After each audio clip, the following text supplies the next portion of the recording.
It's actually a little cringy for me to watch this. And then she would march upstairs and change clothes and get ready to cook. And I was like, I want you to know that's exactly what my mom said. Like, I remember the director called me queen and thanked me, and I said, thank you. Very happy with that story, very proud of it. It's probably the one that I'm most proud of to date. What up, what up, what up? It is Monday, September 2nd, Labor Day. My OG followers will know that's how I opened my videos when I first started Reported with Randi Richardson in September of 2022. I launched the show as just 2-minute daily videos covering structural racism and how it impacts the Black community. I covered legislation, I covered police brutality, I covered education and sports. Sprinkled in were also videos about my own life, trying to find a church home, what I did over the weekend, how ridiculous my family had been that week. And I also covered my latest celebrity interview, Marsai Martin, Erika Alexander, Angela Bassett. Those videos were just the news of what happened. They didn't include what happened before or after the camera started rolling. They didn't include my process for how I approached the story or how I landed the interview.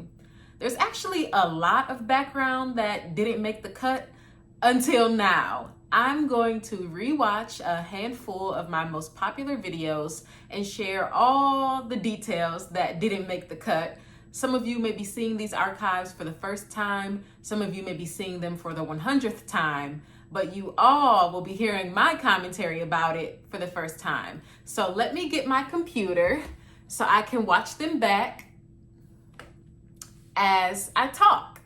All right, so first up we have my very first viral video that put me on the map on Instagram. This video got 100,000 views and it was about attending an older church, older as in the congregation, and finally hearing hymnals for the first time in a long time because the young people churches don't sing those hymnals. today was my first time visiting an older person's church. I'm talking the starting age is 50, 55 and up. And mom and dad, if you're watching this, I know that's still young, but I didn't see any 20s, any 30s, barely any 40s, maybe some late 40s. I could count the kids and teenagers on my fingers, and it was a completely different vibe. Yes, so in the comments, I actually got a lot of flack for saying that 50, 55 was the starting age and it was quote unquote old. I know that that's still young, but my point is that even that was the youngest starting age at the church, and the more common age group was 80 or 70. And I love a veteran church with veteran members, but I didn't see a lot of youth. And it wasn't a bad thing though, because this church got down to business with the word and with the singing. In a good way. And something just stuck in my soul that you just don't get at young people churches.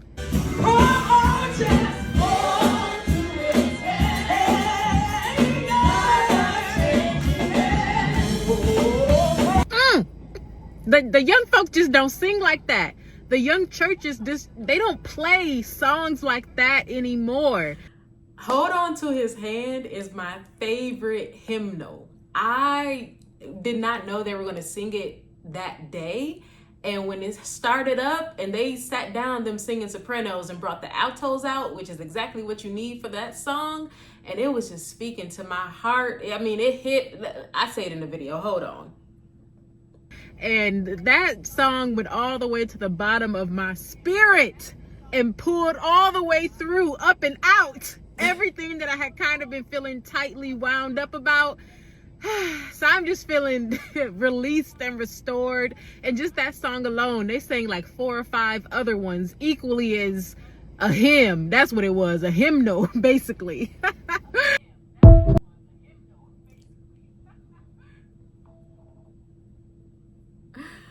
I had such a good experience. I remember leaving that church feeling rejuvenated and restored, largely because that song was just speaking to my spirit at the time.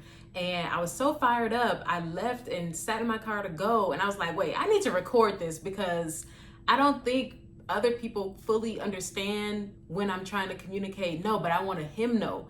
And this was the perfect example that I could actually show them where they will understand what it was I was talking about. Okay, great. So next up, we have a bit of an exciting controversy in the response. I definitely ruffled some feathers with this one. It got 15,000 views on Instagram, and it was about different universities and states who were moving to ban or limit diversity majors, diversity initiatives, etc.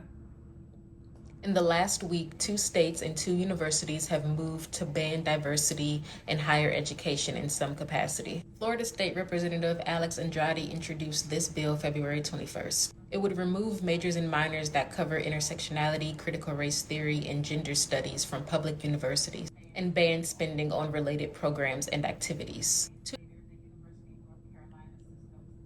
It's actually a little cringy for me to watch this.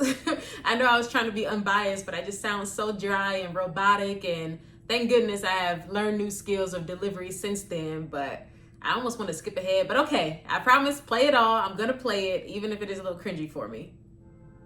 2 days later, the University of North Carolina system, 17 institutions, banned the use of diversity statements during the hiring process for faculty and during the admission process for students. That same day, the University of Texas system, 8 academic institutions and 5 health institutions, halted implementing any new diversity, equity, and inclusion programs and launched a review of current policies in place. Also that day, Utah State Senator John Johnson introduced a bill that would prohibit funding or the maintenance of diversity, equity, and inclusion offices on campus or staff who are involved. These latest moves date back historically to more than a quarter century ago, when California voters adopted a ban on affirmative action in admissions at public universities. Since then, 8 other states have imposed restrictions: Arizona, Florida, Idaho, Michigan, Nebraska, New Hampshire, Oklahoma, and Washington. Fast forward to present day, and the Supreme Court currently has 2 related cases on its docket, and is expected to rule in June. So this story has aged accurately, because since then, the Supreme Court has overturned affirmative action, and we're already starting to see some of the ramifications of that as students head back to college campuses for the first time since the decision, or admitted students, the first admitted class since the decision. And making this video, I was like, okay, I want to cover this. How can I show a pattern? How can I show a trend? And that's when I landed on the 4 examples. So I did my research, I took my screenshots, I wrote my script, and I put together a video. And I just thought it was gonna go in the abyss of social media content that everyone is posting these days. But it actually got some pickup for people who disagreed or agreed with the decisions. And this was a wake-up call that is not just my target audience who is going to see what I'm posting. Yes, I want to cover issues of race and justice. Yes, I want to cover issues of diversity. And there are people for and against those things who will follow me, watch my videos, and comments. So I actually got a lot of nasty comments after this video, a lot of supportive ones as well. And I think I just wasn't expecting the backlash. And so this primed me to expect it, to be prepared for it, and I'm a better reporter now thanks to it. So thank you all for watching and commenting. Next up, I worked the New York premiere of Transformers: Rise of the Beast when I was a staff reporter at Today.com, and I made a reel asking the director and some cast members what car do they drive and what do they wish that it transformed into. I've been asking everyone, what kind of car do you drive and what do you wish it transformed into? Oh man, I drive a 1968 Oldsmobile 442, and it changes into a Decepticon, and its name is Quiet Storm. Girl, I'm from Brooklyn. I don't got my license. What would you want your car to transform into? A butterfly. I don't have a car yet, but I'm just hoping that they give me that Porsche 911 right there, that Mirage car. I don't need it to transform into nothing. I just needed to get me from point A to point B. You feel me? The Yukon XL, and I wish it transformed into a Yukon XXL because I still need more room for my kids. I have a Tesla, so I'm pretty. I don't want it to transform into anything other than my driveway every night, no matter how drunk I am. No, I shouldn't say that. Oh, that's a good one. So I'm driving Tesla right now, and you know what? If it had to, I would say hopefully RC. Because RC is amazing. But actually, my favorite Transformer in the movie is RC. Okay, so I don't really drive a car. Oh, I'm giving all my information out, and that's okay. You know, I ride in cars, which is a princess complex. I'm gonna fix it. Passenger princess. Yeah, okay, come on here. But I will say, if I was a car, I would probably be a Porsche, and I would love to transform into like a sexy, sleek Porsche-like kind of situation where she's like a badass. She would be a villain. So this was a super fun one. This was my first time covering a red carpet for a movie premiere. And I had worked red carpets before that were much smaller or just one line and, 50 feet and it's over. It felt very small at least, but this one was huge. It was in Brooklyn, and I remember the carpet itself was U-shaped. So I walked in, gave my name, got my credential, and had to walk around almost in a full circle to find my spot.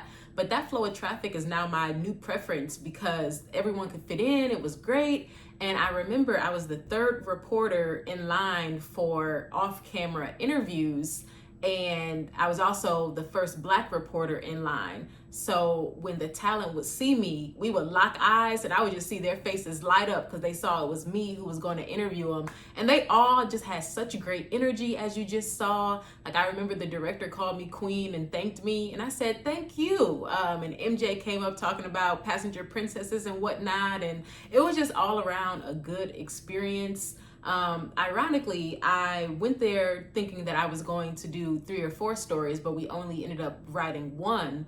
And I was glad I was able to get this reel out. Now, I did learn, hold the camera steady. There are parts of it where the head is cut off because I'm busy talking and I talk with my hands and I'm moving the camera. So definitely get a tripod, get a camera ring light, and it worked out for the next time. All right, so next up we have Biden canceling what was $66 billion in student loan debt at the time as of May 2023. And this is right around the time when the Supreme Court shot down his signature plan to cancel up to $20,000 for eligible borrowers. And so I didn't understand how he could legally cancel so much through other avenues, but then this one was just shot down completely. And I actually interviewed one of my followers for this story. Let's look. The Supreme Court struck down Biden's signature student loan plan, but through other initiatives, he's canceled $66 billion in student loans. How were those able to get through without the challenges or the striking down that we just saw with this one? Good question. Things have gotten through. It's just a matter of interpretation of the law. Previous acts to forgive student loans have been put in place, but those acts were not necessarily things that the judicial system has deemed permanent. Other attempts that have been done in the past, like the attempts by the Department of Education after the 9/11 attacks, those attempts and those pauses on loans were not necessarily saying that a person would get a specific amount forgiven, but instead allowing them to somewhat get back on their feet because of a national emergency. The incident of the pandemic is one that's similar to the incident of 9/11 in that a national emergency was declared, which is why the Biden administration declared that they could, in fact, hereafter enact the HEROES Act to forgive these loans. The opinion that Justice Kagan gave in her dissent is one that basically says that the 6 justices who did strike down Biden's plan need to look at the law with those blinders on, as opposed to allowing their personal opinions to filter in. The student loan debt conversation is huge right now. Will it be canceled? Will it be forgiven? Will it be partly forgiven? And I had previously covered it in some of my other stories, and this was my first video about it. And so when the Supreme Court struck down the signature plan, I thought, okay, why is this one not constitutional? But the other efforts that were successful in forgiving $66 billion were. And so it just so happened one of my followers is a lawyer. And so I DM'd her like, hey, can you explain this to me? What is going on? I need a legal expert. And so she hopped on, she made it make sense.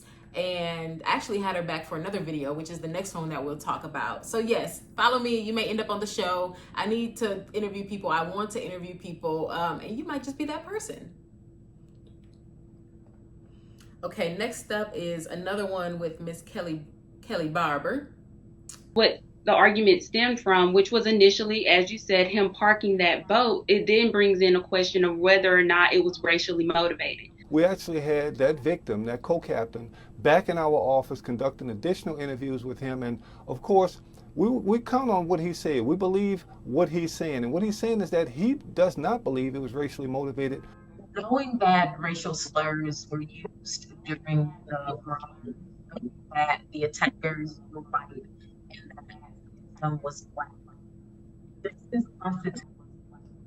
So with this video, I definitely learned a lesson in audio. I feel like my voice is cutting in and out. I feel like my lighting could have been better. And so I'm glad that I still got it up, but just the technical side of production, I was still learning at this time. And now the lighting is great and you can hear me great. So change over time and progress is definitely what I'm tracking. A hate crime. I think at this point it's hard to say. I think that even though we have more information than we did from the onset, we still don't have the full story. We still won't know until the victim comes forward and gives a more complete interview of what happened as witnesses come forward. So at this point, I can't definitively say that I would classify it as that. But what I would do is classify it exactly as officers have thus far. And it definitely was an assault, as everyone pretty much probably would agree. But I can tell you this. The charges that we have now being misdemeanor charges doesn't mean they will stand. If more evidence come forward, if there's more proof that this lead toward more of a hate crime, we will amend those charges.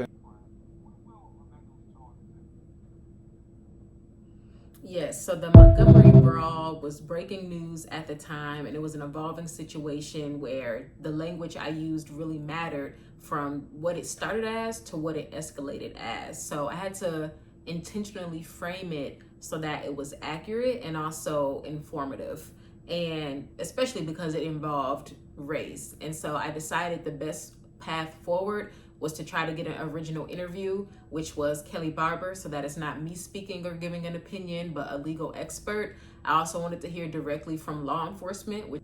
So this next one is pretty fun because I grew up watching Living Single, and I had the opportunity to interview the actress who plays Max, Erika Alexander, for a story when I was at today.com.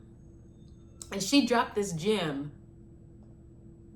I also remember when Kyle is serenading Max at the bar after she was like, he can't sing, he ain't doing nothing. And then she literally melts. So yes, My Funny Valentine. Yes. You know what? I gotta say, people don't know, I was actually very embarrassed. So funny because I didn't even ask her a question to prompt this answer. I was actually using it as a segue to get to something else. And the interview was about something else as well. And instead, while I was pausing to breathe, it was a long setup for a question, she inserted this gem, and it was such a great reminder to listen during an interview. It's not always about my set of questions or what I came in ready to talk about, but when these organic moments happen, sit and listen, because she ended up giving me information she said she had never talked about publicly before. I mean, I was feeling, because look at Latifah, they're just looking at me like this. They're in it, and they're not in it as their characters, they're in it as themselves. You have to know, that's their personality, the way that Dana was looking at us. And so I was performing and having to be, but I was very embarrassed as Erika that I was having to be all sort of gooey. Ooh, that's a uncovered gem. I never said that, but I looked at it and realized how embarrassing it was to do that scene in front of them. And this scene is iconic. I specifically remember watching this as a kid. I rewatched the whole series maybe a couple of years ago, and every time this is one of the episodes that just makes me laugh the most, has me the most engaged. And Max and Kyle all day. I mean, any Living Single fan can tell you that. So you liked him? Well, it's nothing to throw a parade over. So what's with all the confetti? Max, you know he boiled your potato? And then I just decided to let the scene play because it was fun. I wanted to see how it ended. The viewers wanted to see how it ended. It just made sense. Hey, Max in the house. Thank you, Erika. You have been a pleasure. I have to go, but can I get like one Max in the house before I dip out? Absolutely. Max is in the house, baby. Always and forever.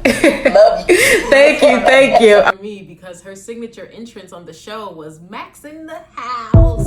So I asked her to do one for me, and she did, which I was already excited about. And then at the end, she tacked on a love you. And I'm like, oh, great, even better, which is so Max of her to say. Also, while at today.com, I interviewed 4 cast members of Stranger Things, and that's what we have next. Let me pull it up. Ooh, that's a good one. Caleb? Probably Caleb. I would say me. Like Priya a little bit. Gabe. Probably Maya. Kate. I think he fits that. Sadie. Gabe. I feel like Gaten is like old like that. Not me, I'm a night owl. I'm gonna say Sadie. Me. So this was a quick and fun one. I remember I grabbed them from the Today Show broadcast, and the today.com digital team didn't have a room where we could go to interview. And this was a big problem at the time. It has since been resolved. But at the time, we were just like, where do we go? We have 4 stars from the biggest show right now available to interview as much time as we need. They're here. And where do we go? So let me show y'all this picture. We ended up in like this random corner of a hallway inside of 30 Rock, right off of where the Today Plaza is. And it was loud. There were people walking back and forth. And then someone on my team, while I was working, came up to me and was like, oh, can you hurry it up? You know, security is asking us to move out. I'm like, hurry up. This is already kind of shooting by the hip because we don't have a room and it's loud. So it just takes more time. And as you can see, I have one phone close to me so that I can get the video. And then the other phone is actually next to the talent to record audio because there was so much background noise. I wanted to make sure I could actually hear them. Thank goodness the video turned out well. I think this is my most watched video on YouTube right now with over 30,000 views. And I just am cracking up that they had us in the corner, literally in a corner. But I did a great job. And when you are doing any type of original interviews live in person, flexibility is part of the game. And so this was proof of concept. I can do it. Whatever you throw at me is gonna get done.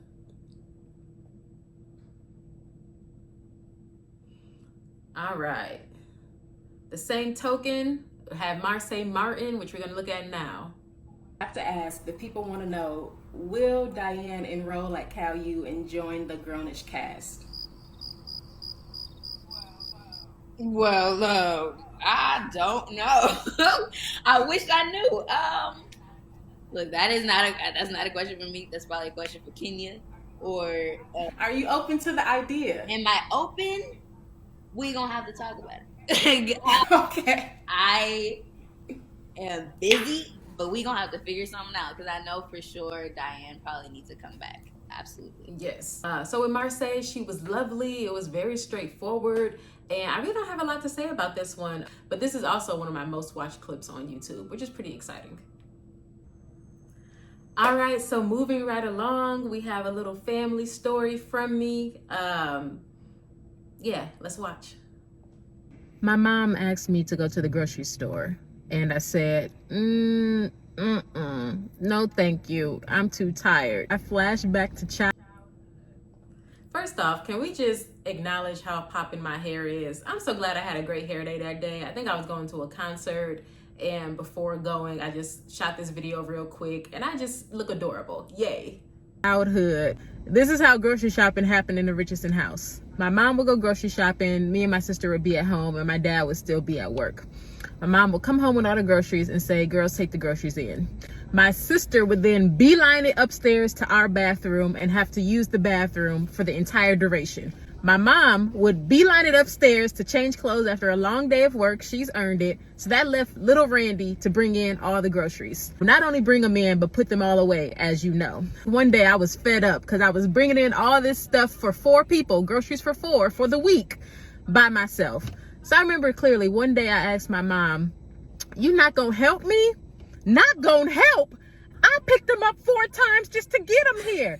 From the shelf to the cart, from the cart to the conveyor belt where you check out, from checkout back to the cart, and then from the cart to the car, and then I drove here. You put them away. And then she would march upstairs and change clothes and get ready to cook. And I was like, I want you to know that's exactly what my mom said. That's actually a very good impression of her, minus the voice cracking. And she stands by this decision. We talk about this often, and she's like, yep, and I was not wrong. You were young and able. Which, looking back, I don't mind. Of course, I'm happy to help, but at the time, little Randy was tired. in hindsight, that is so funny. It is such a black mama. But in the moment, I was like, I just don't understand. I'm 9. Mama, I'm 10.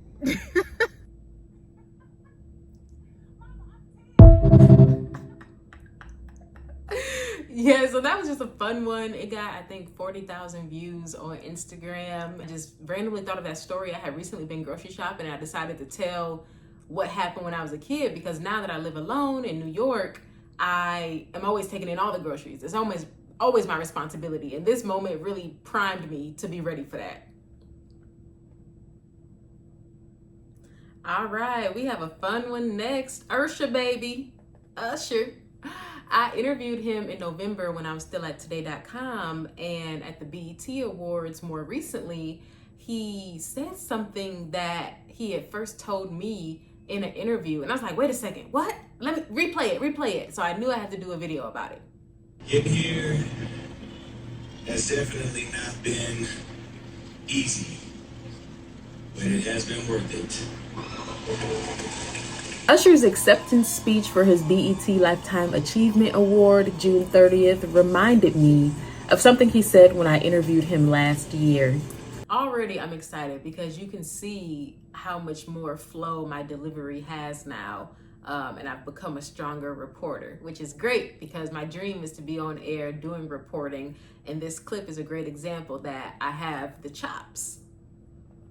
Okay, so here's what Usher said at the awards show. I didn't write anything because I wanted this moment to be exactly what it was, present.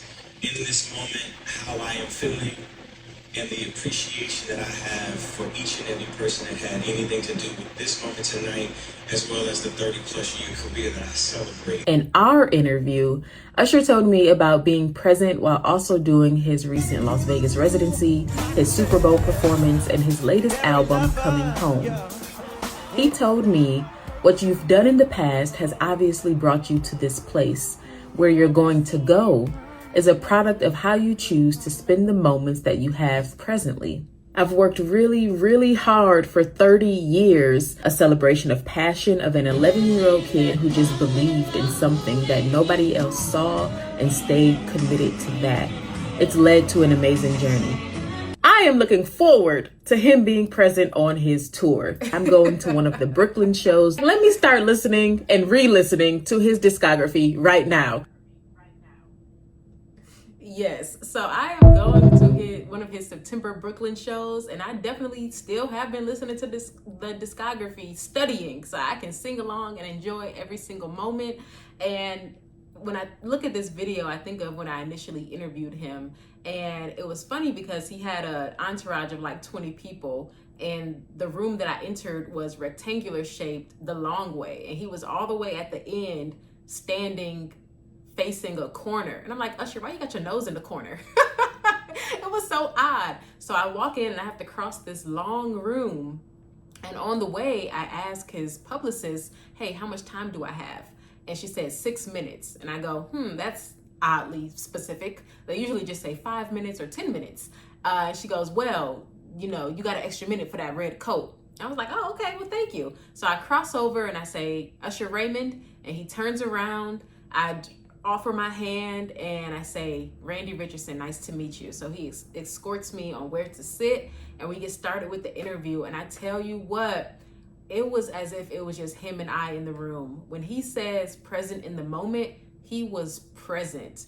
He answered so thoughtfully and long, which I was kind of pressed about because he just heard her tell me I only have 6 minutes and he's answering long. So I think I asked one question and he took like 4 minutes to answer. So no one stopped me though. So I just kept asking questions, everything I had planned to.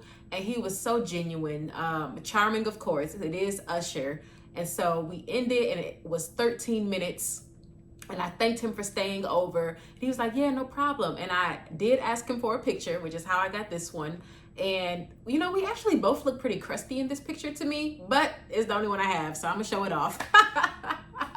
And so he escorts me to where we should stand to pose for this picture. And while doing it, he puts his arm on my back, his hand on my back. I'm like, okay, great. Usher and I are close enough where he could do this. And so I was going to take a selfie and he said, oh no, you can have my photographer take it. So I hand the photographer my phone, we pose for the picture, and you know, we have our arms around each other and he's rubbing my back. And I'm thinking, thank you, Usher. You have just made my day. It was not inappropriate at all, still professional, but I think he knows the impact that he has on people. And I'm not immune to that because I'm a reporter. So I get my phone back, I thank him again, and he reaches out his arm. I said, is Usher inviting me for a hug?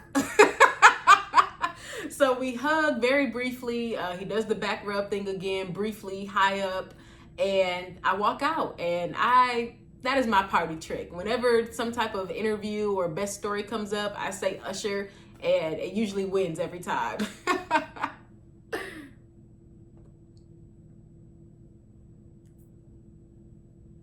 All right.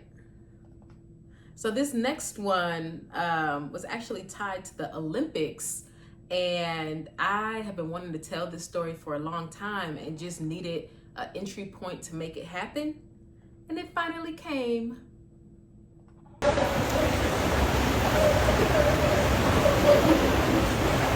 Me swimming in this public swimming pool right now is a part of a long, complicated history of Black people in swimming in the United States.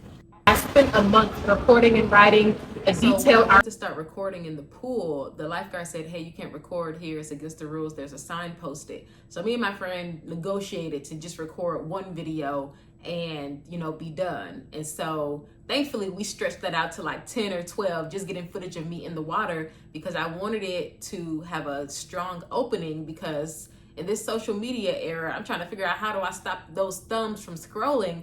And if you see me doing different types of swimming strokes, maybe I thought that was my best chance at stopping those scrolling thumbs. Article. Let's get into it.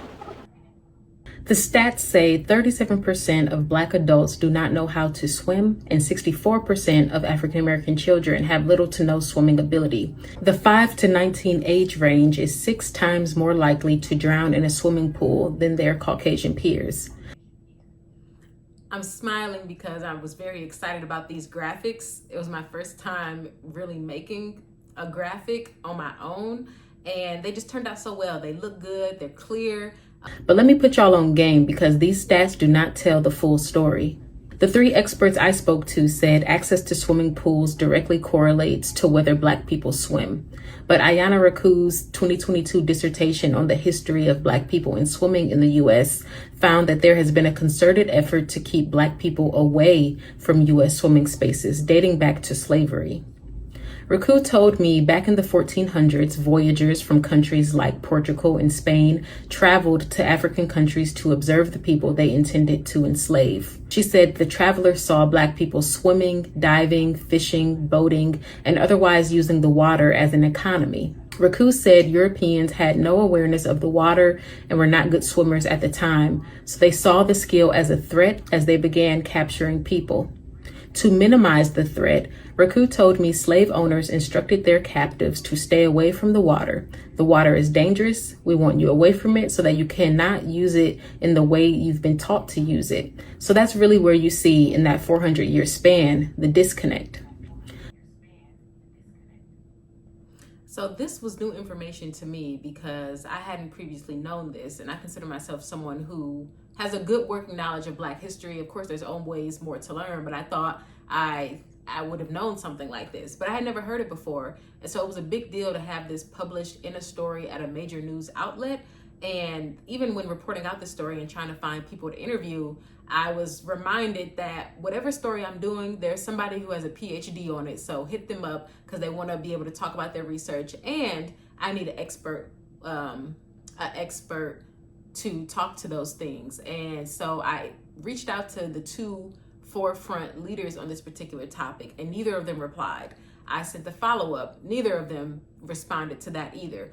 And I was like, okay, well, let me find somebody else. So I was Googling, experts on Black people in swimming, history of Black people in swimming in the US. Every combination of the words you can think of, I was trying to search. And I was clicking on all of the links, and the same two forefront leaders kept popping up as who was the source for another story or who was quoted, blah, blah, blah. And I thought they cannot be the only two who know about this. So I was deep on like page 30 of the Google results and finally found Dr. Raku and Dr. Wolcott. I emailed them. They responded within 24 hours. And as they say, the rest is history. So the journalists in me just keep going. I was like, all right, keep emailing, keep finding people, and you'll find someone who to talk to. The systematic separation continued after slavery and during the segregation and Jim Crow eras. For example, Professor Victoria Wolcott has studied segregation in recreational spaces and told me when President Franklin D. Roosevelt built thousands of new pools and recreation facilities under the New Deal in the 1930s, Black activists and allies negotiated to have 1 day a week at public white pools. After their swims, the pools would be drained and refilled before white people used it again for the rest of the week. In the 50s and 60s, to further avoid integrated swimming, Wolcott told me high schools closed their pools after 1954 Supreme Court case Brown v. Board of Education mandated desegregation in public schools. After the Civil Rights Act of 1964, Wolcott said community leaders and people filled pools with concrete to close them, and most of the New Deal pools closed as well. Instead, private pools began to open to exclude people, she said. Adding to this fraught dynamic is the number of public pools in the country today. There are 346,500 commercial pool and water spaces as of 2022, but a third of the nation's pools remained closed or open sporadically in 22 due to a lifeguard shortage. The expert quotes to back up what I was saying, and I thought, okay, how many pools are we talking about here? And I really wanted to know how many are located in predominantly Black neighborhoods. Unfortunately, I couldn't find that level of specificity, but at least giving people a ballpark idea of how many are available in the country set the scene for how this history still impacts current accessibility to swimming. Still, Raku said it's worth it to learn how to swim or to continue swimming. She said swimming is liberation. It's our healing, our recreation, and our occupation. We're missing out on those three things if we are not adept and understand how to utilize the water to our advantage, which our ancestors once did.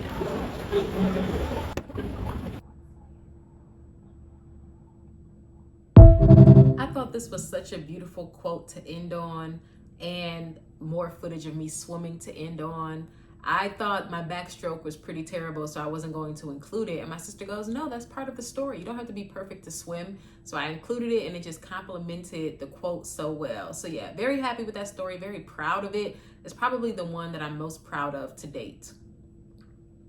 And that's all I got for you. Thank you for coming down memory lane with me. These archives definitely revealed how much I've grown over the last couple of years. And this was a fun way to track my progress, and so to see the delivery, the lighting, the production of it from the beginning to now just confirmed that I'm on the right path, I'm doing the right thing. And it was so encouraging to walk it out in real time. And so, yes, thank you. Have a great day.